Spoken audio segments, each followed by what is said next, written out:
Ресторан «Фрегат» язык просто не поворачивается назвать предприятием общественного питания.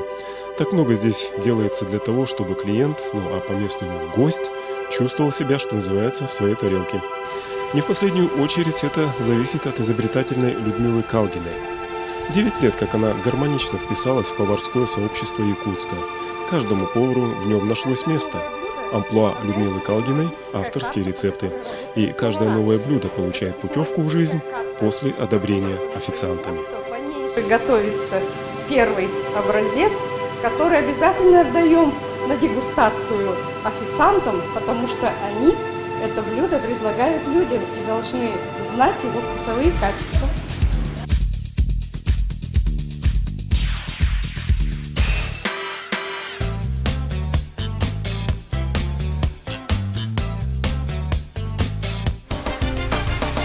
Если перефразировать известное, что встречает по одежке, то можно сказать, что ресторан «Фрегат» встречает уютным интерьером, приветливостью персонала. И это так, но это банально и примитивно. А вот как поэтично звучит авторская версия обустройства «Фрегата». Первый встречает гардеробщик от его улыбки, первый заряд. Потом встречает администратор, улыбка номер 2. Поваров не видно, но они должны с настроением и улыбкой готовить. Это 3. И улыбка дает вот такой вот результат, что вы пришли завтра, заряженные, добротой.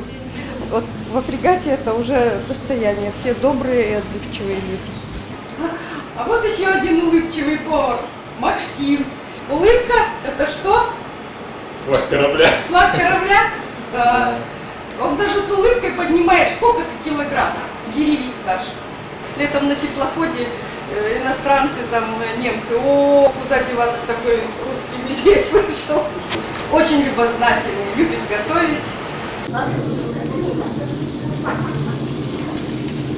Хорошее настроение в нашей работе – это обязательное, главное условие.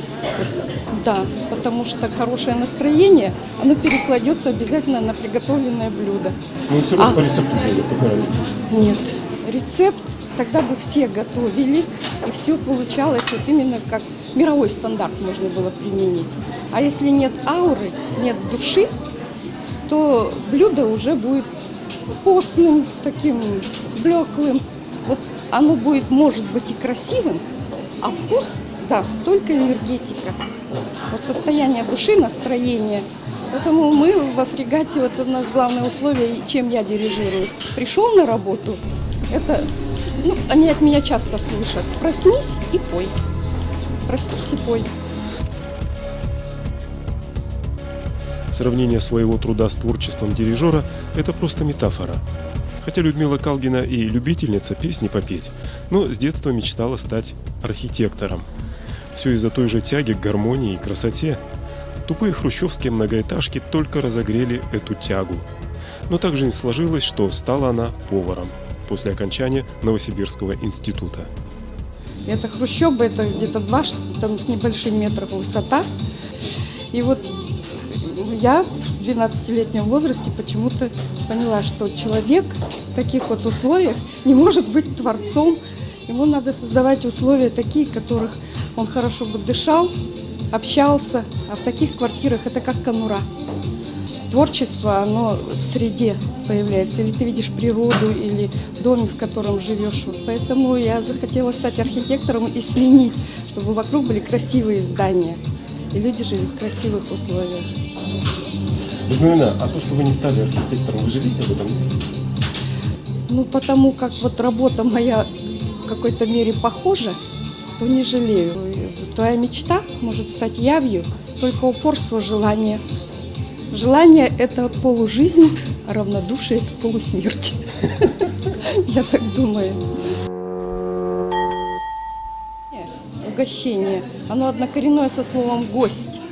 Поэтому угощение – это то блюдо, которое с радостью готовят, встречая кого? Гостей. Это не заурядная потом уже щи, каша, а чуть-чуть вот.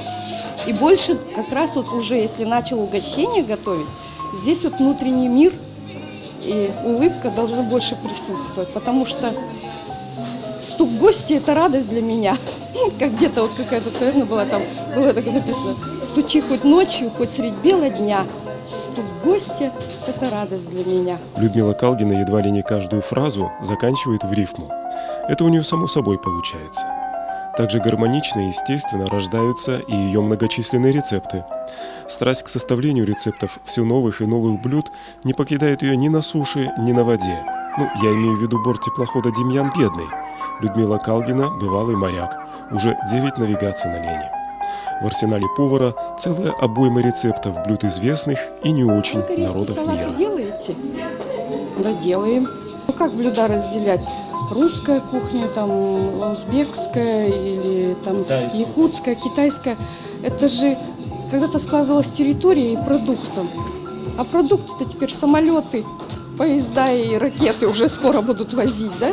Все это проникает, и значит остается только, что вот от друг друга заимствуют, и она, думаю, только богатеет. Это как язык общения. Можете назвать себя в этом смысле полиглотом?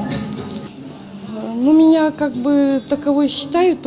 Главное, сам должен быть любознательным, а остальное это уже в тебя придет. Ты поймешь. И также вот методы этой кулинарии вот тех народов, их можно принять. Мы смело беремся, вот если там вот проводить декады, это вполне можно. Чтобы человек не выезжает в Якутск, же тот же закрытый город, только самолетом можно долететь. А как, хочется чего-нибудь, так пожалуйста, пожалуйста. Это можно вот день латиноамериканской, потому как, к счастью, язык кулинарии легче выучить, чем язык общения. Да, я так думаю. Его и понять проще. Да, и потом и все, закатил глаза к небу.